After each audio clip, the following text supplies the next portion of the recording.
أحلى وألذ أكلة، وأعتقد إن مفيش أي حد بيختلف عليها أبدا.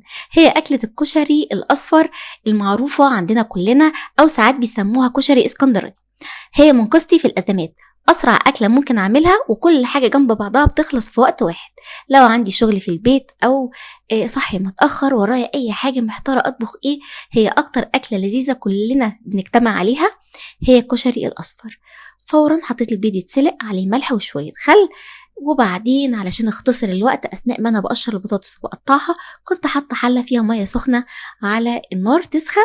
فورا قطعتها حلقات وحطيت في الميه شويه ملح ملحتها. احنا نحب جدا البطاطس اللي جنب الكشري تكون مسلوقه، وبعدين بعد ما تتسلق اقطعها صوابع واديها تحميره بتكون مقرمشه وخيال. واحلى في الاكله دي هي الحركات والحبشتكنات اللي بتكون حواليها، هي دي اللي بتطعم الاكله. شويه بتنجان بقى كده بالدقه، قطعته برضو ورشيته شويه ملح علشان ينزل السوائل اللي فيه، ده هيخليه ما يشربش زيت. وبعد ما حمرته كنت مجهزه له الدقه اللي هي ثوم مفروم مع فلفل، سواء حامي او فلفل عادي، مع ليمون بقى كتير وشويه خل، ملح، فلفل، كمون، كزبره ناشفه، واسقي بيها البتنجان وادعيلي. احلى من اي حاجه، ممكن تسيبي الاكل كله وتاكلي ده كده بس لوحده. أكلة جميلة جدا، أنا بصراحة ما بزهقش منها لا أنا ولا الأولاد. كل حاجة كانت بتخلص كده جنب بعضها. في الوقت ده كنت غاسلة عندي الرز ومصفياه كويس، وكمان غاسلة العدس. العدس اغسليه في مصفى مرة واتنين وتلاتة لحد ما المية بتاعته تكون صافية ورايقة خالص. غالبا معظم الناس بيحطوا لكوباية الرز نص عدس، لكن أنا أحب أحط لكوباية الرز 3/4 كوباية عدس علشان لونه كده يكون أصفر وذهبي وجميل. طبعا الكمية بترجعلك حسب عدد الأفراد. وقلبت كده كله مع بعضه في الحلة على السخن بدون أي مادة دهنية حاليا.